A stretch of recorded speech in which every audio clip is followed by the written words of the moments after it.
Hi everyone, Canoopsy here, and the iPhone 8 is either Apple's biggest mistake in years or their smartest strategy in a while. Now currently Apple stock has dipped quite a bit due to lack of demand for these new phones and the issues with the Apple Watch Series 3 LTE. And just to prove that tepid demand for the iPhone 8 and 8 Plus, this was my Apple store at 8 o'clock a.m. Now usually when it's an iPhone launch, the line is out the door, across the hallway, people are waiting outside overnight, but this time there were just 4 people. According to some recent estimates, Apple sold 5.5 million iPhone 8 and 8 Plus units in its opening weekend, which is still like a lot of phones, but not really as much as past years. But here is what either is the strategy or the big mistake that Apple made.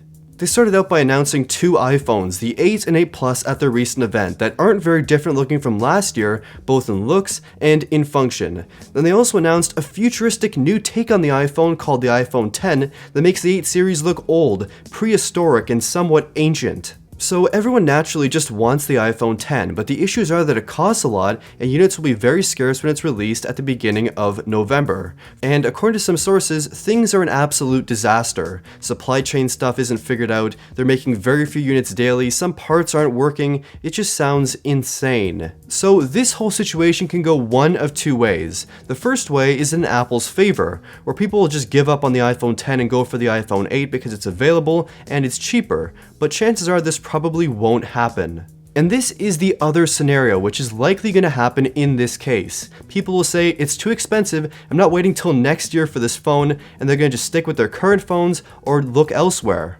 But I think we should still talk about the iPhone 8. It's not really a bad phone or anything, it's still a good phone, and it's still a very important phone, but it's the least worth it iPhone you can buy right now. So first it starts out with the design. The design is very similar to the iPhone 7 and the iPhone 6s and the iPhone 6, except now with a dark gray glass back on this space gray unit. It also comes in gold and a silver color. The glass back basically is there for one of 2 reasons. The first reason is wireless charging. So wireless charging currently is incredibly slow, but it's still there at least. And there's also mildly fast charging as well with this phone, but there's no fast charger in the box. So you have to go out and buy a USB-C to Lightning cable and a fast charging cube. Basically, you're paying extra for a feature that's already built into your phone just to have it work. Doesn't really sound fair at all, especially when every other fast charge compatible phone has a fast charger in the box.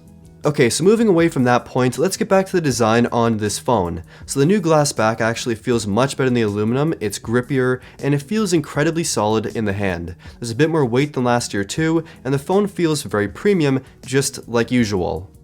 The new glass back looks really good and is giving me those iPhone 4 vibes for sure, but over time it's gonna crack and it's gonna scratch. Even though Apple says it's the most durable glass on a phone ever, that's total BS. Plenty of people have done scratch and drop tests, and just like every other phone, it scratches and it cracks.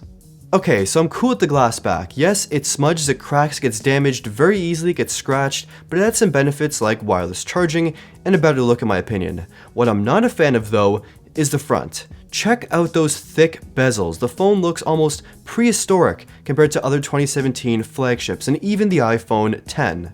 The iPhone has looked the same pretty much at the front for 4 years now. And the display is just a bit over 720p on this phone, but I have to admit it does look really good in my opinion. Colors are vibrant, it's still fairly sharp-ish, black levels for an LCD panel are amazing, and the accuracy of this panel is one of the best.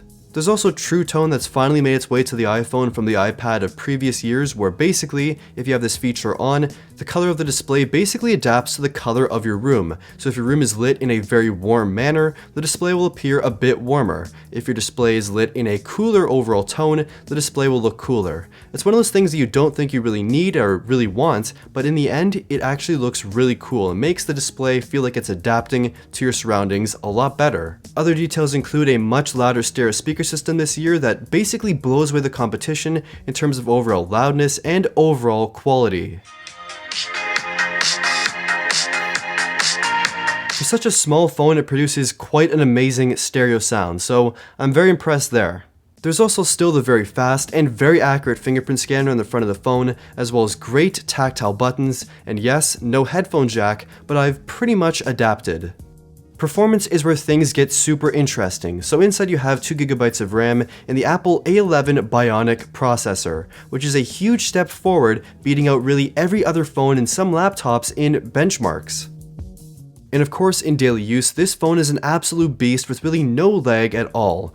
For the mundane and basic things like just using iOS 11 on a daily basis, watching videos, and using social media like Twitter and Instagram, to the more intensive things like using AR applications or playing games. This phone can handle pretty much everything I've thrown at it, and it's truly amazing. But even though this phone is incredibly fast overall, it feels pretty much on par with my iPhone 7 or 7 Plus. It's pretty much the same overall speed for performance. But what really surprised me here is the battery life. Despite actually reducing the battery size on these phones, don't ask me why, it lasts a full day still with no problem. But for me, personally, I need the battery life on the iPhone 8 Plus. The iPhone 8 doesn't have that overall security. I'm kind of worried when I use it if the battery is going to just die on me quickly, so in my opinion, if you need that battery life, the 8 Plus is a clear choice.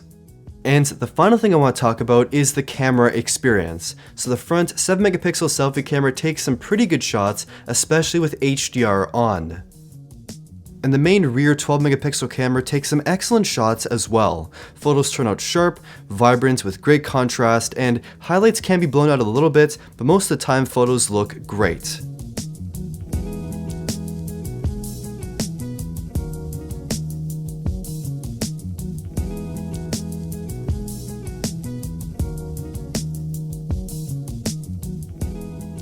In low light, shots do turn out much more usable than on the iPhone 7 and 7 Plus, with a bit more detail present and a bit less grain, but they're not totally perfect. And this phone shoots 4K video at 24, 30, and 60 frames per second, and video quality looks great. It's very sharp, stabilization is great, and while highlights can be a bit blown out in some cases, video results are excellent. And this phone also shoots 240 frames per second 1080p slow motion video that looks quite good and really bests other phones for slow motion quality.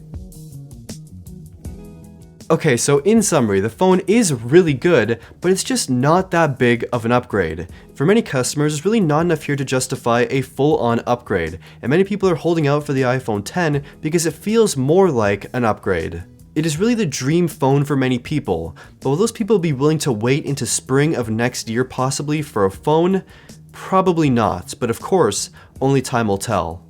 At this point in time, it really feels like a bit of an off year for the iPhone, but it may be part of Apple's really big, super secret strategy to sell a whole bunch of iPhone X units, so we're gonna have to wait and see.